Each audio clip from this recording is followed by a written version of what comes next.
काम करना शुरू किया। तो तेलुगु में अभी जस्ट कंप्लीटेड है एक फिल्म। नाउ हिंदी का फातिमा करके एक वेब सीरीज़ भी आ रही है। एंड दिस इज़ कलर्स का, थैंक्स टू कलर्स। इसमें ससुराल सिमर का, तो ये हम इसमें मैं एक स्पेशल अपीयरेंस कर रही हूँ, क्योंकि ये जो सीरियल है बहुत मोटिवेटेड है। एंड इसमें गजेंद्र एक कैरेक्टर है, उनका जो याददाश्त कमज़ोर होने पर उनकी बेटी सिमर ये पूरा एक याददाश्त वापस लाने के लिए जो कोशिश है, तो उसमें मैं भी एक किरदार निभा रही हूँ। तो जितने लोग जो मेरे फैंस हैं और उनके जो मेरे जो गाने हैं उनको जो पसंद है, ज़्यादा पॉपुलर है, वो गाने पर मेरा नंबर आता है और मैं भी इसमें कुछ नंबर पर मैं डांस करती हूँ। और तो ये एक वेरी इंटरेस्टिंग एक एपिसोड मैं कर रही हूँ स्पेशल अपीयरेंस में, तो मुझे बहुत ही अच्छा लगा। और थैंक्स टू कलर्स अगेन, उन्होंने लाइक एक ऐसे किरदार दिया था कि जो लोगों के दिलों में फिर से मैं हमेशा के लिए एक बसी हुई हूँ। जी, बिल्कुल सही। जैसे कि गजेंद्र आपके बहुत बड़े फ़ैन इसमें बताए गए हैं, तो आप ये समझ लिए कि इस तरह के बहुत सारे आपके फ़ैन्स हैं पूरी दुनिया में। तो कभी ऐसा आमना-सामना हुआ किसी फ़ैन से जिसके लिए आपने दवा का काम किया हो? जिसकी आपकी प्रेज़ेंस से उनकी ज़िंदगी संवर गई हो? कई बार वैसे तो सरगम के नाम से एक गूंगी लड़की, तो वो डॉक्टर की बेटी थी, बहुत ही छोटी थी उस समय पे। तो वो गाना देखने के बाद सरगम में डफली वाले जो गाना देखने के बाद उनके आंखों में एक झलक आया है, एक रौनक आया। तो डॉक्टर्स उन्होंने मुझसे फ़ोन किया, तो लेकिन मैं ऐसे सोच रही थी कि एक ऐसे आम फ़ैन होंगे तो बहुत ज़्यादा मुझे परेशान करते हैं, तो मैंने सोचा था कि थोड़ा सा एक दो दिन इग्नोर किया था, एक हफ़्ता इग्नोर किया, फिर लगातार फ़ोन आना शुरू किया। तो मैंने सोचा था कि मैंने सेक्रेटरी को कहा था कि ये नंबर है और ये नंबर पे आप फ़ोन करके पूछ लेना कि क्या प्रॉब्लम। तो उन्होंने पूछा, तो उन्होंने बोला था कि मेरे हमारी एक छोटी सी बेटी की अरमान है कि जया जी से स्वयं मिलना चाहती है। तो मैंने ठीक है। तो वो मिलने के बाद उनके आँखों में जो चमक है, उसको देखने के बाद मुझे ऐसा लगा कि शिकन वो बोलने के लिए कोशिश कर रही है।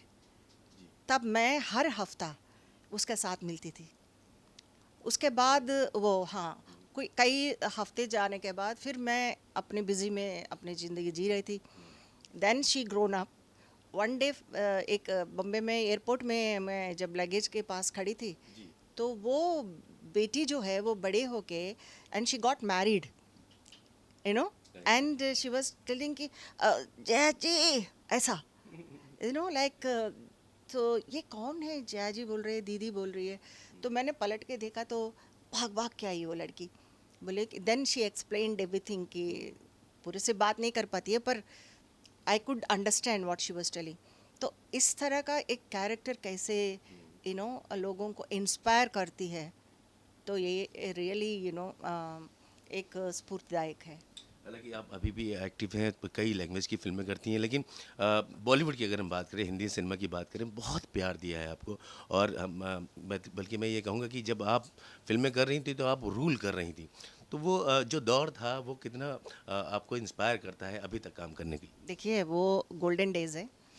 एंड मैं तो भगवान का कृपा कहिए या लोगों का, आई आई मैं हमेशा एक ऋणी रहूँगी।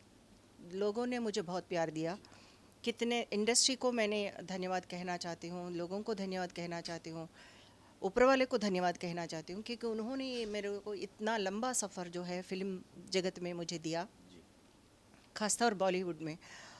और लता दीदी, आशा जी, दोनों जो मैं मेरे लिए, और बपीदा, लक्ष्मीकांत प्यारेलाल जी, और कई डायरेक्टर्स मेरे जीवन में, बकाड़ी जी कहिए या प्रकाश मेहरा जी कहिए, विश्वनाथ जी कहिए, तो सब दिग्गज डायरेक्टर्स के साथ, और मनमोहन जी कहिए, तो मुझे काम करने का एक मौका मिला और हीरोज़ भी अमित जी से लेकर जीतू जी, राजेश खन्ना जी, धर्म जी, सब मुझे ऐसे जो they are not only heroes and एक प्रोफेशनल फीलिंग ही नहीं है। एक दोस्त के नाते मुझे हेल्प करते थे, दोस्त के नाते मैं बहुत छोटी थी, तो उस उनके जो एक्सपीरियंस के साथ मुझे एक चैलेंज लेना मेरे लिए बहुत टास्क था। उस समय पे लैंग्वेज का प्रॉब्लम होता था एंड एंड सीखने के लिए भी समय नहीं मिलती थी। लेकिन उस समय पे अगर हमारे हीरोज़ और हमारे डायरेक्टर्स राइटर्स हमारे साथ दिया है, उसके वजह से आज मैं इस स्थिति पर, इस प्लेटफॉर्म पे मैं अभी भी इतने कंपटीशन होने के बाद भी जयाप्रदा का नाम से मैं अभी भी वापस आई हूँ। बिल्कुल सही।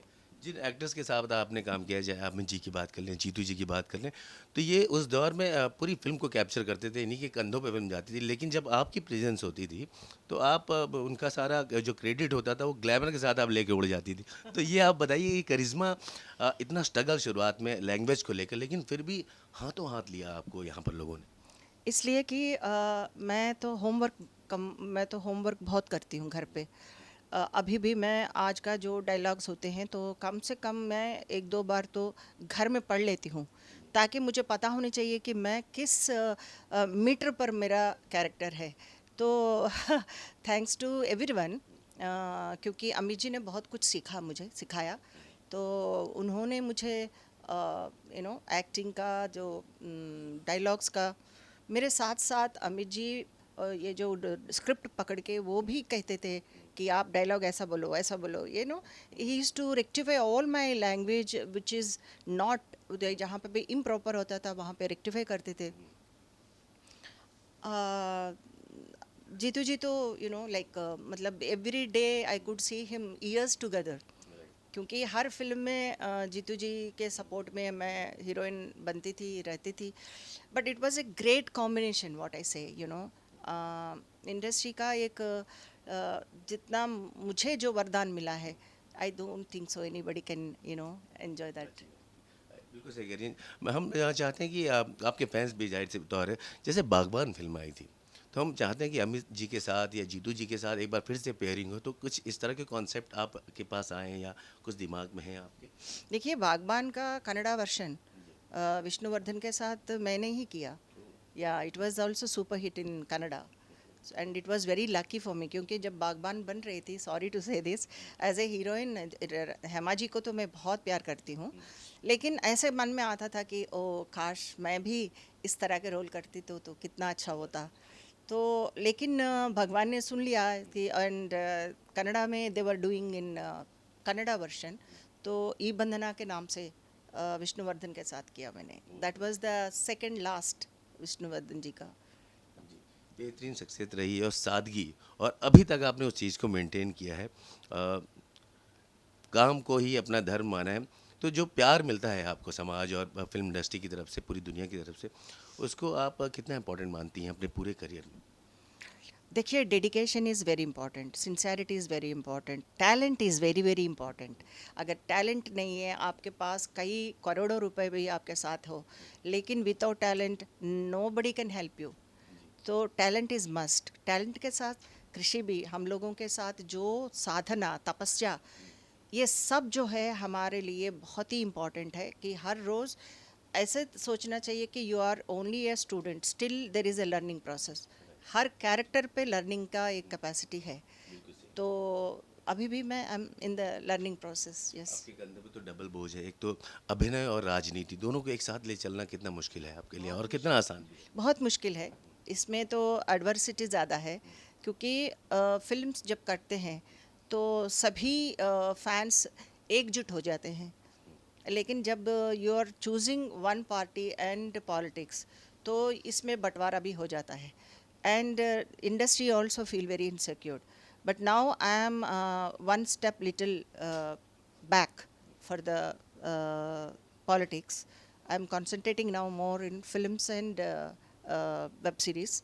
So पहले मैं कुछ अपना वापस अच्छे अच्छे फिल्म्स करूं एंड कैरेक्टर्स भी वैसे बढ़िया, like I am getting good characters and all. Almost 3 projects are ready to release. You know web show के बारे में बताइए, कौन से वेब शो कर रहे पहला जो है बकाड़े जी का Punjabi film is ready. That is भूत अंकल तुझसे ग्रेट हो, and it's going to release in April. Then Fatima is web series, and so Adi that also April में release हो रही है. That is also a very women oriented web series है, very powerful. मतलब लोग मुझे एक सादगी और एक बहुत ही घरेलू टाइप देखते हैं.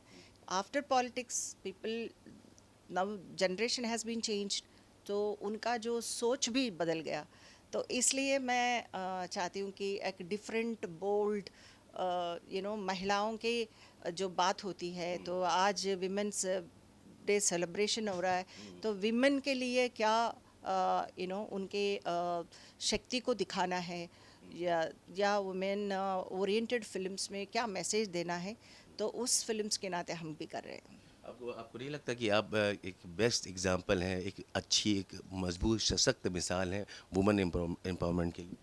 Yes, women empowerment is very important, and मैं ही एक मिसाल हूँ, क्योंकि इस देश में विमेन के लिए बातें होती हैं, राजनीति में बहुत बातें होती हैं, लेकिन विमेन को प्रोटेक्ट करना, विमेन को अगर आप सोचेंगे तो पॉलिटिक्स में ऐसा कोई नहीं करते हैं.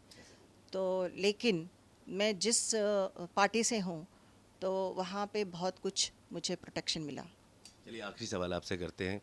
राजनीति से भी आप जुड़ी हैं अभी, हालांकि आपका फोकस जो है वो एंटरटेनमेंट और कला जगत की तरफ ज़्यादा रुझान है. योगी जी, मोदी जी जो है, उन्होंने लोगों के लिए बहुत कुछ किए हैं और काम बोलते हैं.